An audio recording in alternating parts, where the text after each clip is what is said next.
Si Aghasura.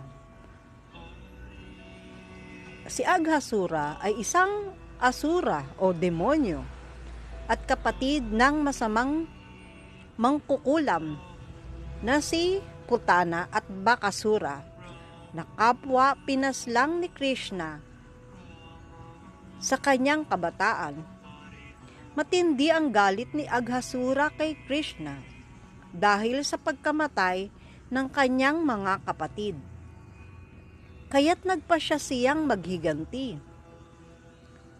Upang makuha ang kanyang layunin, nag-isip siya ng isang mapaglinlang na plano upang madakip at patayin si Krishna kasama ang mga batang pastol na kaibigan nito na naglalaro sa kagubatan ng Brindaban.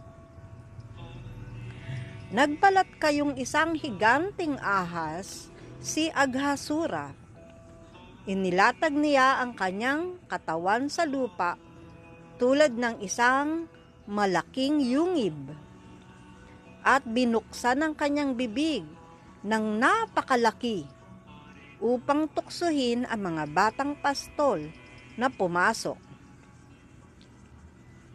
Ang kanyang bibig ay kasing laki ng isang bundok at ang kanyang lalamunan ay tila isang malalim na kuweba. Ang kanyang hininga ay tila amoy bulok na laman at ang kanyang mga mata ay nagliliyab sa puot. Hindi alam ng mga bata na ito na isa lamang itong bitag. Sa kanilang inosenteng pag-iisip, inisip nila na ang higanting ahas na ito ay isang bagong lugar na maaari nilang pasukin at tuklasin. Sa kanilang pag-uusyoso, nakita nila, sabi nila, ito'y parang napakalaking isang kuweba na nais tayong lamunin. Ngunit hindi papayag si Krishna.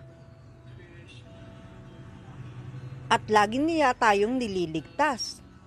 At sila ay tumingin ng sabay-sabay sa napaka magandang muka ni Krishna. Sa kanilang pag-uusyoso, unti-unti silang pumasok sa loob ng bibig ng Aghasura. Ngunit si Krishna, laging alerto at mapagbantay, ay agad na halata ang panganib. Alam niyang ito ay isang bitag lamang ni Aghasura upang patayin sila. Nang pumasok ang huling batang pastol sa loob ng bibig ni Aghasura,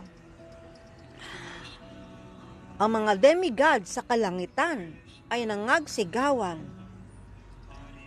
Alas! Alas! Pumasok na siya!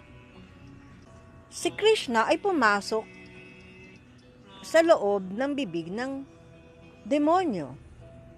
Agad siyang lumundag papasok sa loob ng bibig ng higanting ahas at pinalaki ang kanyang katawan ng labis na hindi na makahinga si Aghasura. Dahil dito, sinakal at tuluyang napinsala ang laman loob ni Aghasura.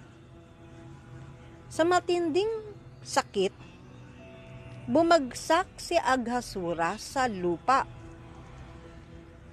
At sa huli, siya ay pumanaw.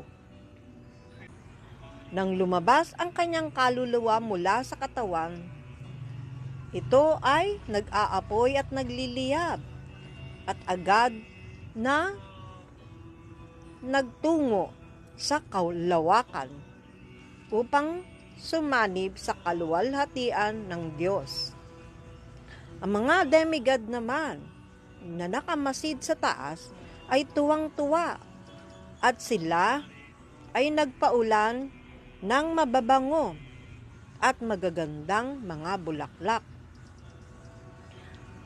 Ang mga batang pastol na iniligtas ni Krishna ay labis na namangha.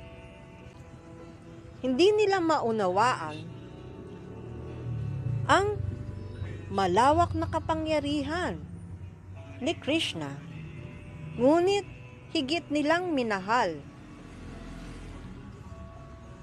at hinahangaan si Krishna, at alam nila na hindi sila pababayaan nito sa anumang panganib.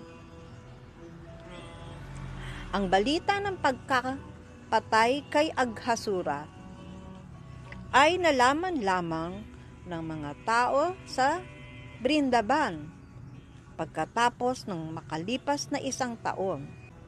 At ang lahat ng mga naninirahan doon ay nagpuri kay Krishna pagkalipas ng 1 taon, at ginawa nilang panibagong laruan ang natuyong katawan ni Aghasura. Sundan pa natin ang mga